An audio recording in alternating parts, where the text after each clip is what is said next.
Hello, Booktube, and welcome back. Well, folks, you join me on another boiling hot day in the UK. I think this is our third heat wave of the year so far. I know Northern Wales was on fire yesterday. I'm just looking out on my garden lawn going, you dare catch fire. So it is hot, hotter than hell currently in the UK. So earlier today, I was, just relaxing in the back garden, looking at videos, and I noticed that Austin from Eternal Reading, I'll link his bio down below and go and watch his videos and give him a sub. He's a good guy. I just discovered that he's an Arsenal supporter, so I'm not too sure about that now. But he made a video about your biggest book challenges or reading challenges, and he gives a few examples throughout his video, like buying. Have you got a problem buying books? Again, I think that's to do with people hauling books. You see them all the time, especially on the larger booktuber channels. They've got like a castle, like a fort. They made like fort of books, fort book, and I haven't got a book buying problem. I'm a Kindle reader now pretty much anyway, so I don't buy physical media, and I'm pretty much as soon as I've finished a book, I buy my next book. I'm not really a hauler. On the other side, on the flip side of that, we've got, have you got a problem with unhauling? No, all the books now, I think, apart from some coffee table books, all the books I own, all the physical books, are in this little square room that I'm in at the moment. I think there's about 300 books in here, maybe 350, something like that. I used to have 3-4 times as much as that, and I kicked them to the curb. The books I'm not interested in rereading again, maybe the badly damaged books.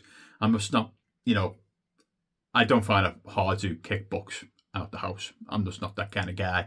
And give it to a charity shop. Somebody else is going to get better use than me. I want one of these books, and I might unhaul more, to be honest with you, because I've got books in front of books on some of these shelves, so I might just kick more to the curb. So I definitely haven't got a book unhauling problem. He also mentions choosing a book.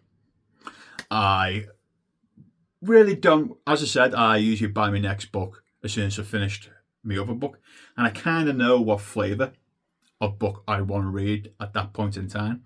I'm not that kind of. I haven't got that level of indecisiveness, and the only thing that will make me think about choosing a book, like in a snap, is how long it is.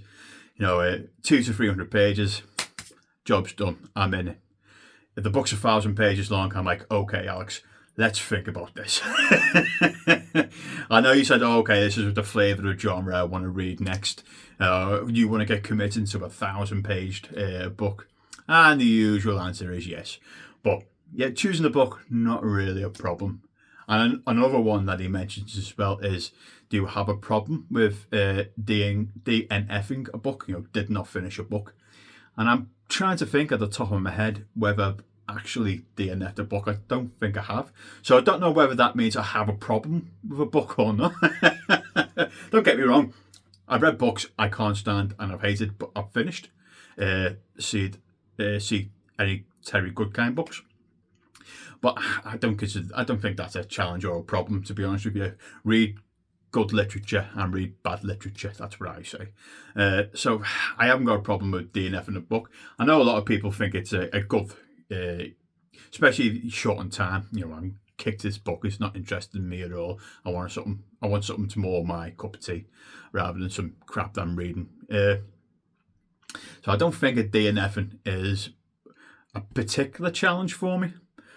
But some things are. I can think of 3 off the top of my head. When I was a physical book reader, because Kindles have sorted this out for me now, or Kobos, whatever your flavour is. That's my word for today. The font of a book. If the font is small and the line spacing between those lines are also small,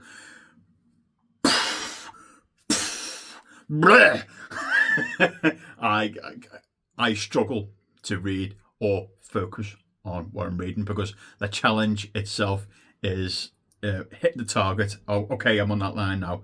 Oh no, I've hit the middle of the book, the middle of the page. Oh no, which line? I can't stand small fonts or really close line spacing. Completely wrecks my reading experience. I don't like it, and that's why Kindle's got the tick and the pro column for me. Next one is definitely if I'm tired. Like right now, I'm a little bit tired because I struggle to sleep in heat wave weather.